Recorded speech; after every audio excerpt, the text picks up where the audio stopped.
Welcome to another edition of Expanding Mind. I'm your host, Erik Davis, continuing our conversations about the cultures of consciousness. 3 C words in a row, but not the USSR. When is a real thing not an existing thing? What about a unicorn or Santa Claus? It's kind of real, but it kind of doesn't exist. And then what happens, what's the relationship between those kinds of fictions and real experiences that happen inside someone's mind, like hearing voices? Thousands, millions of people on the planet hear voices in their head that are real. They're hearing voices in their head, but don't exist in some way. And then what happens when you start talking about what the voices in the head are telling you, and you present it as a fiction, a story, but a fiction that might actually be a fact? These kinds of loops of fiction and madness and real truth are increasingly familiar with us today, particularly through the spread of conspiracy culture and all of the various ways that it veers into the collective unconscious, into folklore, into fantasy, but fantasy, again, that's often framed as fact. And one of the most wonderful outpourings of this strange circularity of fiction and truth and fantasy and literature and popular culture is the Shaver mystery. And though not as well known as it should be or could be, at least outside of the realms of historians of science fiction and American popular culture, the Shaver mystery has gotten recently a marvelous portrayal and sort of announcement through 2 books, actually, by our guest today, Richard Toronto, War, Over Lemuria, and Shaverology, as well as a recent biography of Ray Palmer, who played an instrumental role in Richard Shaver's life. And we'll let Richard Toronto help us understand or lay out the tale in just a moment. And for now, we'll bring on our co-host here in Expanding Mind, Maja Daou. Hey, Maja. Hi, Erik. How's it going? Pretty good. Hey, had you heard of the Shaver mystery before we booked our guest and started checking out his material? I had heard about it, but I'd never read it until you sent me the PDF. So it was fascinating to go through and look at, because I'm a big sci-fi nerd and fan, so it's always a pleasure to stumble upon a treasure trove of material like that. Well, that's kind of my experience as well, is that I had heard of Richard Shaver long ago. Someone had given me or shown me a book that they owned of some of the art that he made later in his career, when he sort of discovered / projected images onto stones, rocks that he found initially in his backyard, and he turned these into a source or an inspiration for these remarkable paintings that have that character of when you see a face on a cloud, or a witch leaning out of some withered tree, that simulacra that we see sometimes in nature, and his art comes out of that, this kind of phantasmagoria. And it was really striking and remarkable. And I heard something about the stories or whatever, but even though I'm into this stuff, I also didn't really appreciate the depth and weirdness of this whole Shaver mystery. So I was really happy that Richard's new works helped at least illuminate my understanding of the situation. Also, I think Jeffrey Kripal, who we've had on the show before, he also wrote about that in his book on mutants and mystics, again about tracking the strange byways of American popular culture and how occult and mystical and science fictional themes get woven together in this peculiar, paranormal, or at least phantasmagoric way. So with all of that as an intro, let's bring Richard onto the show. Richard, thanks for joining us on Expanding Mind. My pleasure. You know, and again, I've just gotten a kick out of reading your stuff. I really like your writing style. You've done your homework. You're a really good historian, but you bring these characters and stories to life in a really fun way. But as I said before, we haven't really given too much about the Shaver mystery, and I know you've probably presented this material a lot, and it's a complicated, rich story. But I was just wondering if you could just set it up for us a little bit about, this relationship between Richard Shaver and Ray Palmer and science fiction, and what sort of happened starting in the 1940s with these guys. Well, maybe I should segue into it by my own introduction to the whole experience. Now, you have to remember that I was introduced to it all by Shaver himself. He was still alive when I ran across some of his writings, and I don't even remember how that happened. But in a newspaper article, I found something about aging and how to prevent aging. Scientists were working on something that rang a bell, and I said, hey, that kind of sounds like what Richard Shaver was talking about when he was his elder science and the prevention of aging in human beings. And so that's when I wrote to him. And so he wrote back. He was very good at writing back. He spent a lot of his time in later years just corresponding with people. And I became one of his correspondents for a period of about 3 or 4 years before he died. And the initial contact, I wasn't sure how to to handle it. I mean, I went back and forth between, God, this guy's totally crazy. I don't know what I'm into here. And then at the same time, he was kind of growing on me, and he was becoming my mentor, essentially. And he was my mentor. He was my mentor, basically. He encouraged me to write because he was a writer himself, and that's how he started out as a writer. He wanted to become a writer, but too many strange things happened to him across the way. And so we carried on this correspondence, and then he died, and I felt so connected to him that a few years later I started a fanzine called Shavertron to collect information and to keep his memory alive. And I knew I was going to write a book at some point, but I didn't realize it would take 35 years to do it.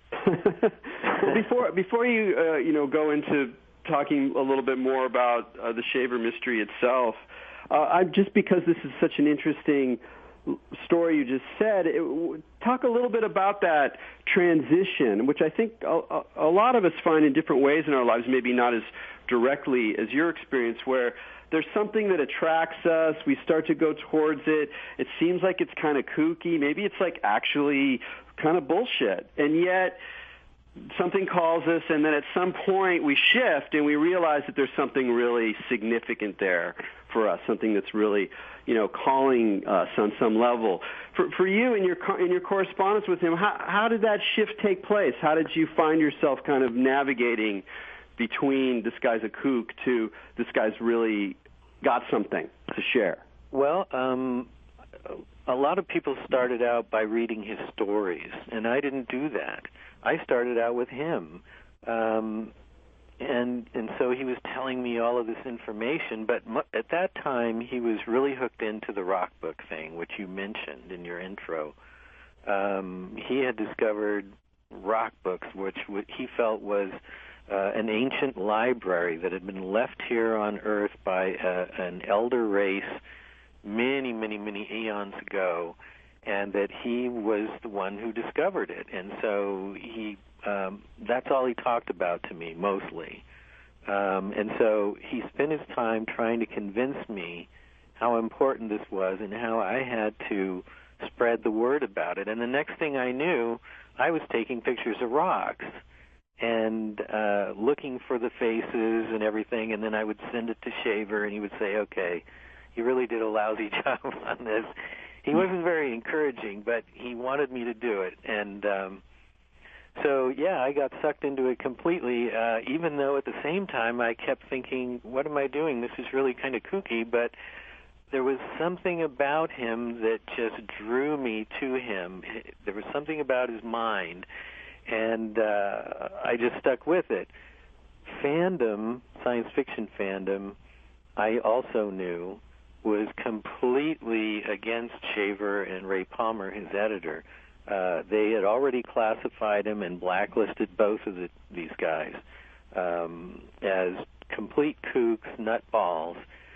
They didn't appreciate who these guys were, and over time I was doing that more and more and finding that they had brilliant minds. I mean, I kept running across people who had personally met Shaver who was convinced he was a genius, and his own mother said that he had him tested when he was in school as a kid, and he came out as a genius.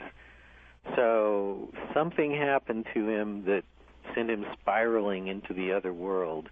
I kind of liken him to the Carlos Castaneda character that went on some sort of dream quest and came back with all this information from another world.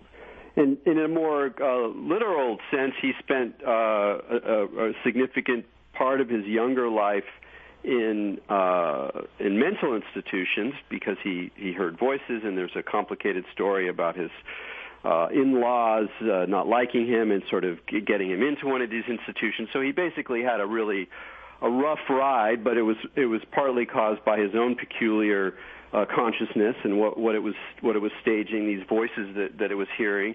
And as far as I can follow the story, it was based on his own experiences as someone who heard voices, as someone who had unusual trains of thought that came to him as revelations, and it was out of that material that he made his fictional stories, which he then sent to this guy Ray Palmer, who you should probably talk a little bit more about. But it's this sort of move from his own mental experience to fiction that's sort of the initial driver of what becomes the Shaver mystery. This is true. He claimed in his sort of fictionalized autobiography that he'd been hearing voices since he was a kid in school, and it caused him all kinds of problems. But apparently they didn't really come to the fore and cause him trouble until the early 1930s after his brother died. He felt it was a murder, but I got the death certificate, and it looked like his brother died from heart problems, a heart attack brought on by high blood pressure. But he was convinced otherwise, and it hit him so hard he just started walking. He just spaced out and started walking. Then he was brought in for acting strangely. He claimed he had sunstroke. And he told me that he was only in the hospital for 2 weeks, and he would never admit to me that he was in a mental asylum. I found that out much later. But true, he was also a keen reader, and he was well read in the classics and mythology, and he seemed to be attracted to science. All these things later, being in a mental hospital for 10 years, 2 of them, I think helped form what later became his ideas that Ray Palmer, his editor at Amazing Stories, turned into the Shaver mystery. So say a little bit about Ray Palmer, because he's an equally a fascinating character, and again I think that's, and we'll talk a little bit more about the whole role of fandom in a bit, but that's probably why these guys are we're not just talking about like people back in the day who had these weird experiences and made pulp fiction. It's that they played a very instrumental role in science fiction fandom, which itself is incredibly important and under sort of acknowledged as a shaper of our post-war culture, or our obsessions, the things we're seeing in movies and TV, the way we think about popular culture online. A lot of this stuff comes out of science fiction fandom. And, true.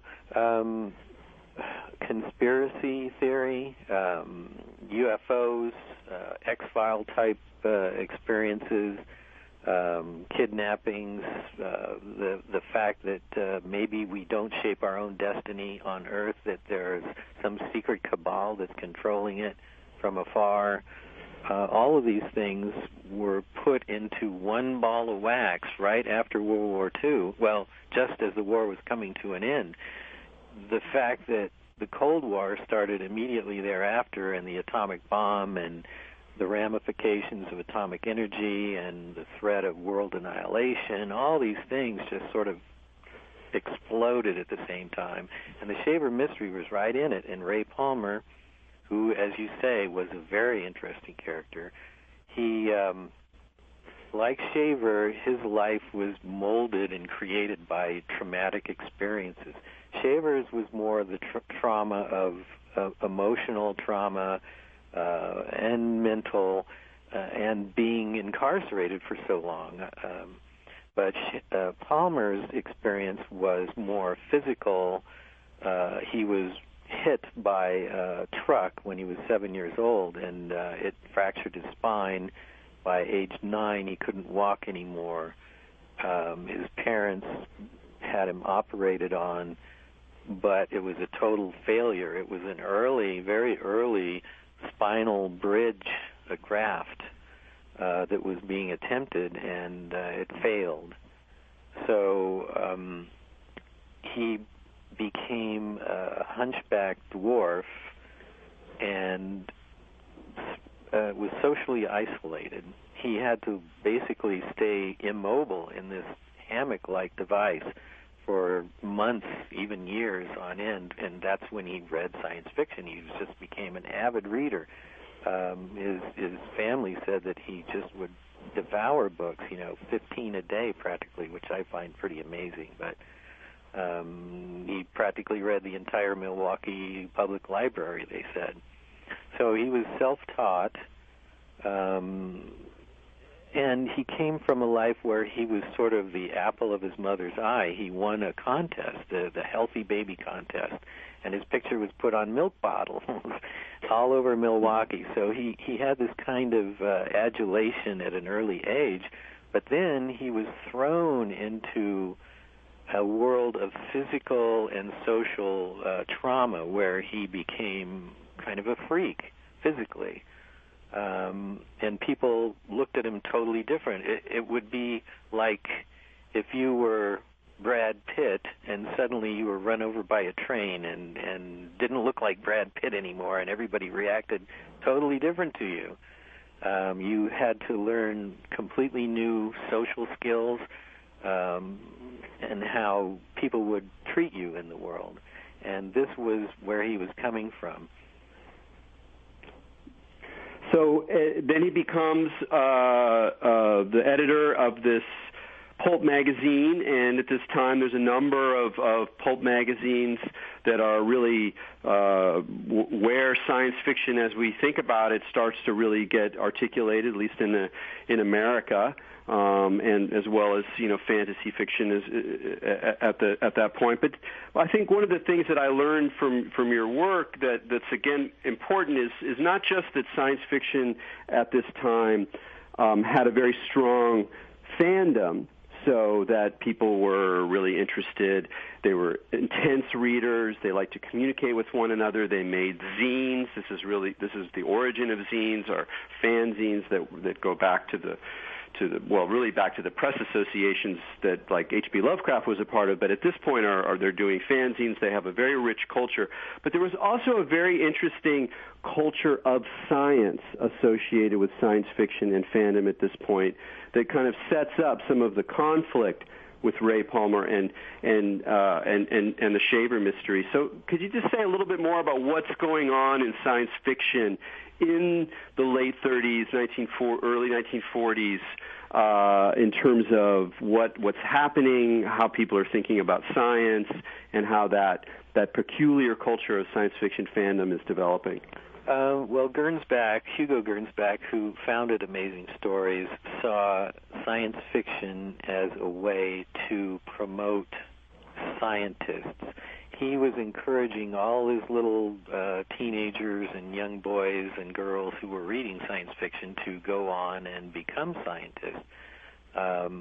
So there had to be a strong scientific element to the stories in science fiction based on sound scientific principles. And Ray Palmer, in the early days, in the early 1930s, he adhered to that. But within 5 years, he had met and hooked up with a man named Stan Weinbaum, who is credited with having changed the direction of science fiction and humanizing it.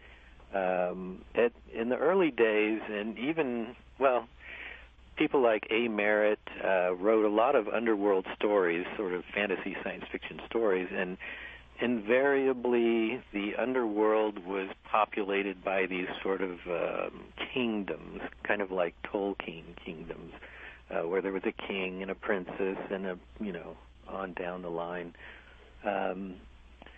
But Weinbaum came along and started humanizing the alien creatures, which never were before. And this really impressed Ray Palmer. And he became close friends with Weinbaum, and it changed the direction of Ray Palmer's viewpoint. He wanted science fiction to be humanized, human stories, human interest, that the science had become subservient to the human interest in the story. Well, it's interesting you say... sorry, Eric. No, go ahead, wanted Masha. to say really quick about that. Do you know what kind of influence that had over, say, like Superman? Because just in reading it, you can see how it bridges this gap, especially with all his interest in the crystal stuff. It was a lot like ideas that then get incorporated later in these anthropomorphized aliens. Like with Superman, he has all the crystals that contain all the knowledge from the race that are sent to the Earth and hit here. And then Superman is this alien, but he's also like very human style. I mean, was that kind of like influence of the superheroes and the X-Men, like how, Erik was talking about Jeff Krippel's book? Was that influenced by these guys? It could be. What's so interesting about Superman and the Atom and all these other DC comic characters, all the people who created these things at that time knew each other. Palmer knew the creator of Superman. His good buddy Walter Dennis was actually the model for Clark Kent. Whoa. So the more you get into this, the more you see that there's all these connections. Julius Schwartz, who was the editor of the magazine back in the 30s that Ray Palmer worked for, he became the national editor at DC Comics, and he modeled the new Atom for the Silver Age of comics after Ray Palmer. That's how the Atom's alternate identity was named Ray Palmer. And so it seems like Ray Palmer and Richard Shaver were like the prototypes for the X-Men. They were like these freaks that were like societal outcasts that had superpowers that then went on to inspire most of our superheroes. I think a lot of people that are into comic books and the movies now about DC characters don't really know the origins and the real people behind them and how they were wandering back and forth between fiction and reality. That's such an important point. I want to underscore that. And again, we've had Jeff Kripal on the show, and we've talked about that particularly in terms of his last book, where it's not the case. Like when I was younger, I would think there were just these ordinary dudes who were living through the Depression, and they were, some of them were Jews, and they were alienated, and they were just, they were hard scrabble writers, and they were eking out a living, and so they came up with these marvelous fantasies that fed people's desire for fantasy, but they themselves were kind of, ordinary Joes. Well, they were certainly working people who were driven by economic pressure as well as, all other kinds of social pressures, especially at that time. But they were not just simply ordinary people. They were almost to a man people who had their own very personal relationships with fantasy, with this boundary line you're talking about between fiction and reality, and they were playing with that even in their own lives. And so some of that kind of gets into their work, and so we're still kind of in a kind of almost like a parallel world stream that was started by these very interesting characters. That's true. And fans were very big on hoaxes. Hoaxes were a way to make people feel as though everything was becoming real. They loved to play hoaxes on people, and eventually they were found out. But for a while, people actually believed that whatever the hoax was about was happening.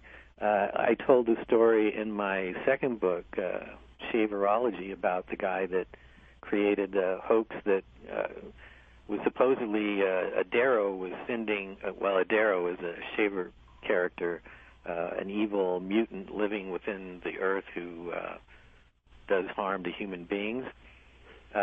He started a hoax by sending postcards to people who were letter hacks for amazing stories who liked the Shaver mystery, and the postcards were signed by this Darrow named Steve.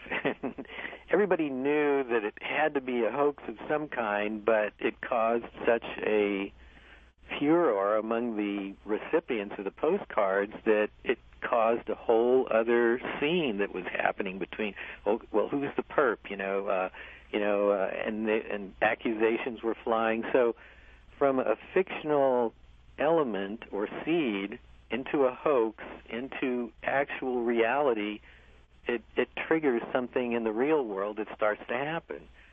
Exactly, and the fact that what makes Shaver particularly interesting, and again, we keep kind of like forestalling some of the actual information about the mystery itself, but that's good. It keeps people on their toes, is that a lot of this material was coming out of an imagination that was clearly, more intense than most of what we mean by imagination, where maybe we have a dream or a daydream or we're, thinking about a story we might write. But this guy has voices in his head, and he's developing a whole way of dealing with the voices in his head. And one of the ways of dealing is to write these fictions that mix stock elements of fantasy stories or science fiction stories with these very feverish, amazing sort of scenarios that he developed that are much more like what we would think of as sort of, kook explanations of the world or schizophrenic stories. So they already have this weird influence. They go through fiction, but then many of the readers start responding to them as if they were real. In fact, they say, yeah, I've heard those guys too. I've heard those voices too. And so the loop is so curious, and it really tells something about the way we tell, about how we tell stories to organize, our sense of reality, and that the closer you look, the more loopy things get. Right, and then you have Ray Palmer, Shaver's editor, who's fanning the flames of all this by saying, yes, it's based on fact. I can now tell you the truth. This is all based on fact. Shaver was actually there. He went to the underworld. He saw all these evil mutant creatures and the machinery that they were using from the elder world that once populated the planet. And that caused certain people to actually physically go out and start hunting up caves. They wanted to find out if these stories are really true.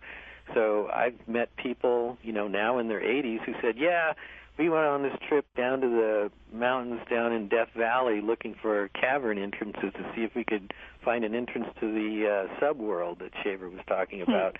And they had their whole slew of adventures. There are people that I've run into that were fans of the Shaver mystery that would tell me all these great adventures they had, all sparked by this crazy Shaver mystery that was going on.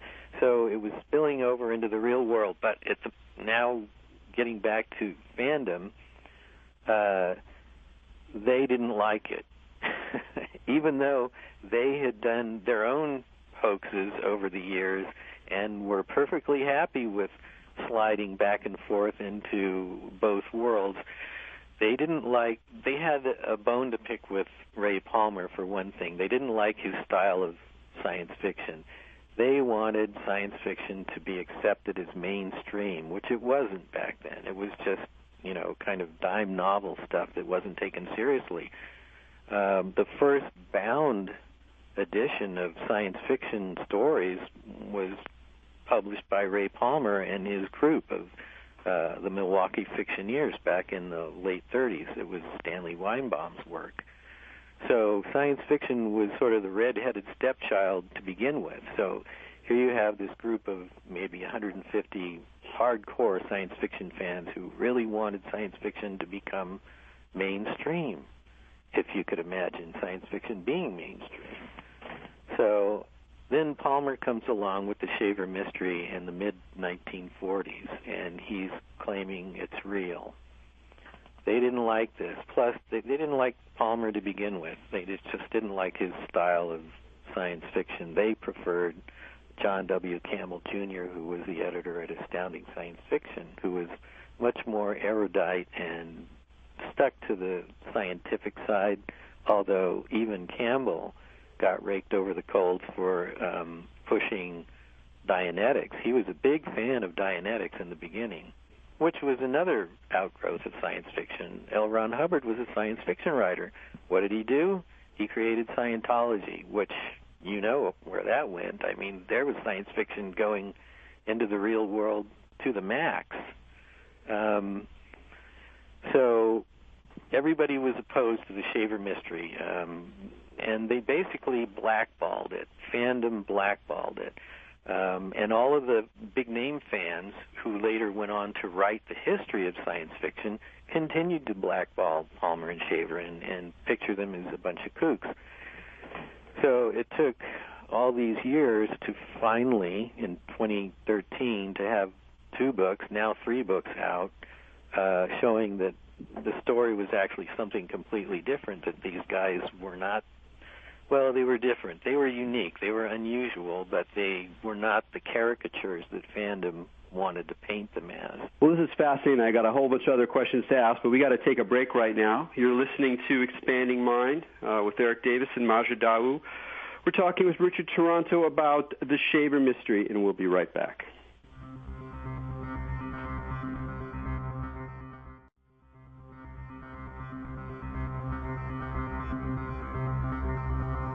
Welcome back to Expanding Mind on the Progressive Radio Network. This is Maja Dawu, and we're talking about Dick Shaver here with Erik Davis and Richard Toronto. And before the break, you were talking a little bit about L. Ron Hubbard and the example of Scientology and how some of these things can not only become manifest in the real world, but take on religious properties. That's also happened with events like the Celestine Prophecy, and other books where it just kind of takes on that life of its own. And I wanted to ask you about the channeling aspect and the voices in the head, because even though, their stories were, like you said, they seemed weird and kooky, using the example of the underground city, but that was actually a thing that existed in reality prior to them. Like the idea of the hollow earth goes into all kinds of cultures and stuff. Like there's the Gartha is what it's called, and the underground world where all the Lemurians live. And that's something that pops up all the time here and there. So I was curious, since you personally hung out with him, and even though initially you kind of felt he was kooky, did you see some kind of validation to the material he was channeling, where it wasn't even like the fans made it real, but where you saw echoes of it in other real places, either in history or even that you just noticed? I'm just curious, because I'm always fascinated when people just randomly channel stuff, and then it ends up being exactly like the Bible, even if they've never read the Bible or something like that, Yeah, I went back and forth over the years trying to decide whether Shaver was a medium, was he a channeler, because I got first-person accounts from people who actually saw him doing this. He would appear to be asleep, but he seemed more like he was in a trance, and they actually would hear these voices emanating from him, but they didn't sound like him at all. Ray Palmer heard it once when he went to visit Shaver in 1945, and then Ray Palmer's children heard him much later at the Palmer home. He had fallen asleep on the sofa. I told the story in the book. And the little girls were walking by, and then they started hearing all these strange voices coming from him, and it totally freaked them out, and they ran away. So, and in my second book, Shaverology, I reprint typed notes that a friend of Shaver's wrote down while Shaver was basically like a psychic profiler on a murder case, where he was describing, I guess he heard over the radio about this murder case, and the police were baffled. And so suddenly he tapped into the grapevine, as they called it, from the underworld. He was always getting these messages. And his friend just faithfully typed out these notes, and it seems very much like a psychic profiler describing who the criminal was and where he was and what his movements were. So he could have been like a channeler. I don't know exactly what you would call that. It's also just fascinating how much when you look at some of these characters that some people would describe as being schizophrenic, but are very creative and express themselves in art or writing, that there's often this weird, uncanny quality where it feels like they're talking about a world that's bigger than their heads, even if it's not a real world. And what I mean by that, you can talk about Jung's idea of a collective unconscious, or maybe that there's some kind of that our stories, our mythologies, our fictions, it's almost like they create, it seems sometimes like they create some kind of collective fictional universe that some people are able to tap into, and so they're drawing from this inherited lore of, let's say, underground caverns, which you find all over the world, and you find in the West since the 19th century associated with mysticism and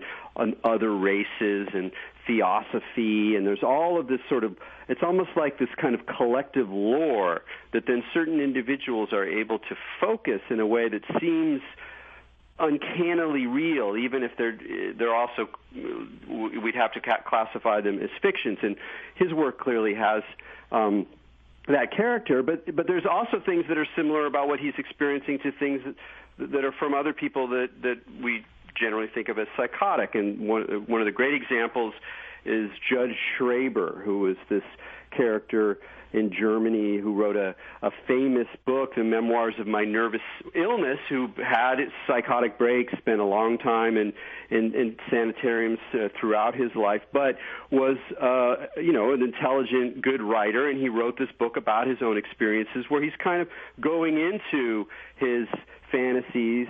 And one of the things that's in that book that's also in Shaver very similarly, and you talk about it some, and I'd like to hear you riff on it a little bit, is this idea that they're not just voices like spirits, they're actually rays that are being beamed from some kind of technology. And this whole idea of like technology, fantastic technology, but technology nonetheless beaming voices or information or energy at the person is a very powerful motif in the modern West in terms of psychosis, in terms of fantastic fictions, and also, of course, in terms of conspiracy culture with mind control and things like that. So what was Shaver's, could you just say a little bit more about Shaver's own kind of experience of these voices, of the rays, of the kinds of technologies that he imagined or that he claimed to have seen in his experiences in the underworld? It's very intricate. But he wasn't the first. As far back as I could find, James Tilly Matthews in England seems to be the patient zero for the same kind of experience. He did a lot of writing. He was put in Bedlam in London in the late 1700s, and his writings are amazingly like Shaver's in the kinds of machinery that influenced him, and the people or the beings that influenced him. But Shaver came along at a time when science had progressed to a point where things like projecting, in the 1700s we didn't have radio, we didn't have any of the things that came about in World War II, scientific discoveries, but Shaver came around at a time when those things like projecting thoughts, controlling people in some way, in some strange way, sort of like, Nazis were trying to control people through propaganda and other methods. So anyway, James Tilly Matthews comes along, talks about an influencing machine. The influencing machine became more popular around the turn of the last century, and a lot of people have been influenced by this influencing machine ever since, which is described in different ways. Some people are influenced through rays that come through their, steam heater in the room or whatever. But Shaver believed that he had descended into this underworld that was populated by what he called Deros. They were degenerate creatures that had been left behind by a more advanced race long ago because the sun started spewing rays that were detrimental to us here. It had a lot to do with the sun. Now, you got to remember, Shaver got sunstroke at one point in time, at that time when he began wandering after his brother's death. So it's no surprise that the sun started to play a big role in his thinking. So these underworld creatures began using all the miraculous machinery left behind by this advanced race that was here long before humans. And they used it to influence what was going on the surface of the planet, to basically control us. And that's what he felt. In psychology, it's called the influencing machine, basically. Yeah, and it's interesting that Shaver also talked about rays. I mean, it was the same idea and the same image. And of course, lots of other people, have this kind of vision, and it relates to experiences that people describe in spiritual context too, with the vibrations and theosophy. So it all gets very rich. But the question I had for you, to bring it a little bit more back to the history of the Shaver mystery itself, as Ray Palmer starts publishing these stories, and then he comes out with the sensational claim that they're real. The readership goes through the roof. People clearly love this stuff, except for the science fiction fans who hate it because it's doing well and because it's irrational and it's sensationalist, etc. My question for you is that, especially from Ray Palmer's side, because Shaver's doing his he's keeping it all together partly by telling these stories, and he wanted to have a career and he wanted to be a writer. But from Ray Palmer's point of view, he comes from a background where he once very much appreciated this Gernsback line that science fiction should be about science, should be relatively coherent in its extrapolation. And so when he makes this abrupt move to claim that these amazing fantasies are true, a lot of people thought he was just being just a huckster. He just wanted to sell things. He just wanted to make money, to have the circulation boost, and he had absolutely no belief in it. But he seems to be a little more complicated character than that. And so what was it in him or in the immediate post-war period that would allow for this shift from a more science-focused science fiction to an embrace of a more kind of mystical, folkloric fantasy but in the context of truth, of a real claim about how things are. What was going on with that shift? Palmer is an extremely interesting character, and when two extremely interesting characters collide, something really amazing can happen. Palmer, because of his deformity and having been basically stuck in this hammock for years on end, reading science fiction and books, he began to work on a kind of creative thought where he felt that he could make things happen with his thought. This he used to heal himself. Many times he came close to death, but he felt that he had healed himself, that he had brought himself back through thought.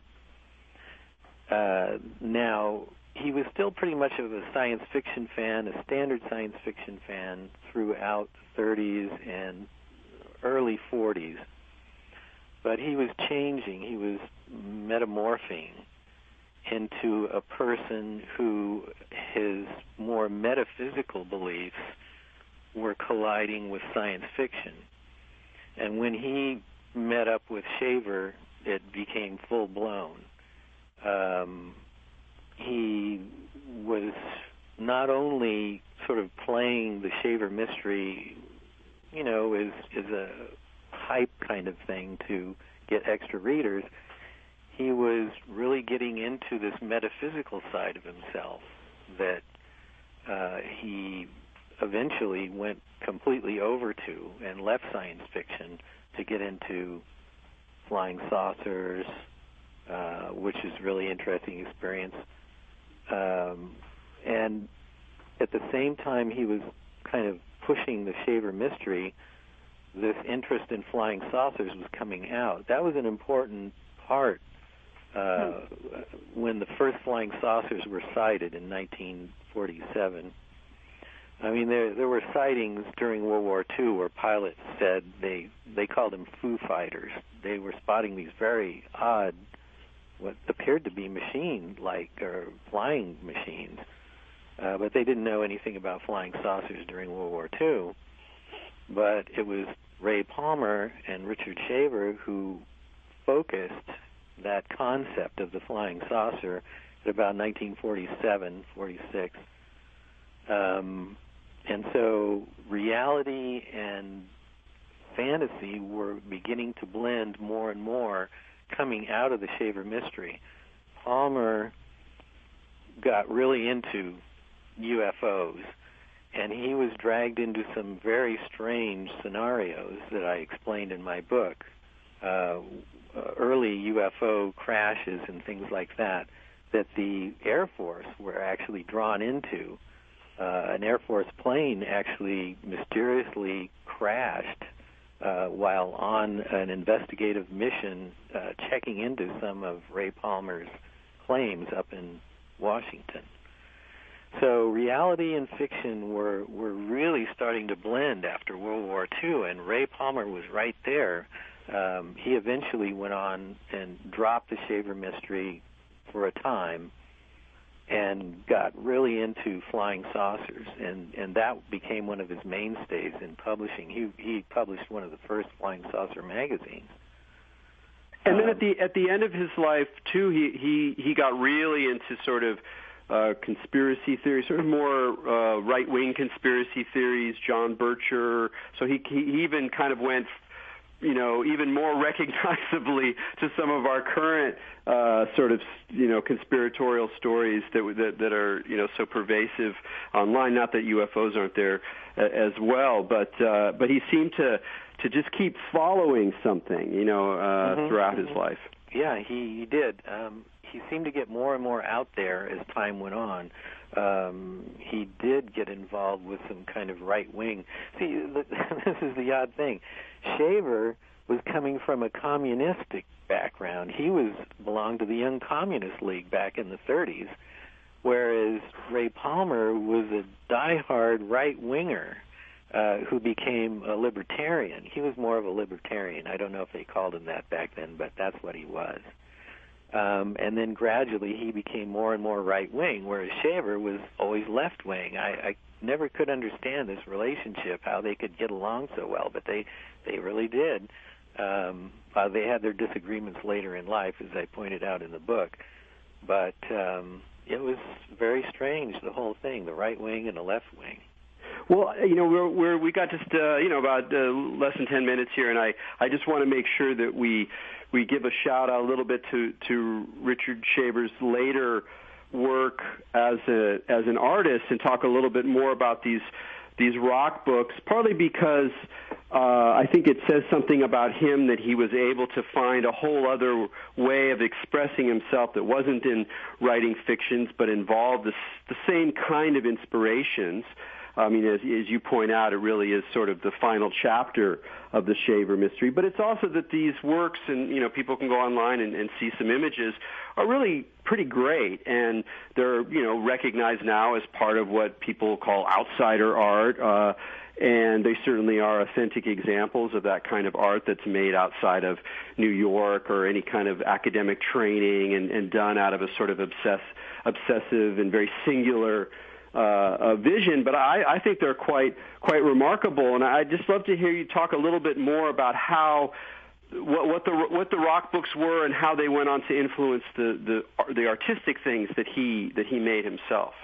That's very interesting how it all came about. Well, he was always an artist. He did go to art school, as I showed in my book. Oh, okay, I didn't know that. Yeah, and he didn't stay long, but he was always considered himself an artist, but he was more or less self-taught. He didn't stay very long in art school when he was in Detroit, and he married. His first marriage was to an artist who was actually a quite good artist, Sophie Gurvich.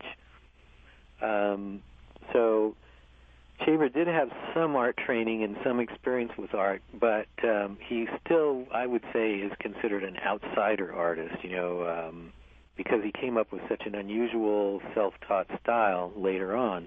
But after he was kind of run out of town on a rail, thanks to fandom, science fiction fandom, who basically ran Ray Palmer out on a rail too, because of the Shaver mystery, Shaver became very dispirited, and then he had an incident where he was involved in as a name on a piece of paper that was involved in a porno publishing deal up in Michigan. So he basically had to leave his home overnight, and so he wouldn't get into prison. That's the way he felt anyway, or Ray Palmer may have asked him to leave town, and he was given a stipend to live on down in Arkansas. He ended up way down in the boondocks in Arkansas. So he was very dispirited and discouraged, and wanted to give up on everything. But then he discovered what he called rock books, which was really discovered by his wife. She found some rocks in the field on their farm originally up in Wisconsin. And she said, "Hey, look, there's little pictures in these rocks." And Shaver didn't really even think about it, but after a couple of weeks looking at it on his desk, suddenly, like a revelation, it all came to him. And the revelation was that these rocks were actually ancient pre-Diluvian artifacts put there by an alien race, and that they were full of images of that culture. Like photographs, almost. Yeah. But with writing as well. Yeah, writing, Which images. again, I'll just say that's a fascinating thing for him to notice. Even though he called them alien, if you look at the fairy tradition, they, ascribe spirits to everything, and rocks especially have each one of them, every kind of stone has a different spirit affiliated to it, and they, of course, call it fairies, but if you actually look back in Celtic lore, fairies are considered fallen angels that came down from the sky and then got trapped in the particulates of the earth. That's also in, the Gnostic stuff. So, again, a seemingly kooky thing that he realizes through his experiences with these rocks is actually something that's talked about in a lot of traditional folklore. True. It goes way, way back. Stones were worshipped back in those days. So Shaver comes along, and starts digging into these rocks. At first, he was just looking at the surfaces, and he was seeing images in the surfaces. But then he started cutting them open. I don't know what took him to that next level, but he bought a rock saw, and he started cutting them open. And that brought out even more images, and he evolved the theory that these rocks were created by an ancient race who was advanced, and sort of like laser light, through a laser beam, these images were put into these rocks. Sometimes the rocks had a physical appearance on the outside that you could see that it was something else, but it was inside the rock that these images were found. And he evolved this elaborate history of the planet with different races. The mare race was a water-based race. There were the Amazons, which were basically female, as we think of Amazons now. And so he started writing the new Shaver mystery. Now, he always felt that he was being railroaded and kind of pushed into a corner by Ray Palmer, who was really orchestrating his ideas. And he didn't agree with everything that Ray Palmer was doing with his ideas about, the history of Earth. But when he discovered the rock books, that was all his. He was like a forgotten science fiction writer by the time he discovered the rock books. But then he was sort of making this comeback, and he became obsessed with rocks. He bought 2 rock saws. He started photographing the rocks that he cut open, and then he started doing the paintings, which now are highly collectible and getting good prices when they're sold. So he started creating the new Shaver mystery that was all his. He felt that it wasn't really his. A lot of it had to do with Palmer. But his Shaver mystery was different in a lot of ways. It had to do with moonfalls. He said that the moon had fallen on Earth several times over many, many, many thousands of years, causing havoc here. Hey, Richard, you know what? We're reaching the end, and I know that this can just keep on because there's just so many intricate levels. And I just wanted to give you an opportunity to let people know, is there a site online where they can find out more about what you're doing? Oh, yeah. It's Shavertron.com. Great. And you're of course, you have 2 books out, War Over Lemuria and Shaverology. And they're really fascinating. It's a great story, and I really thanks for joining us on the show. I appreciate it. Thanks a lot. Great. Well, from me and Majid Ali out there, keep your minds open.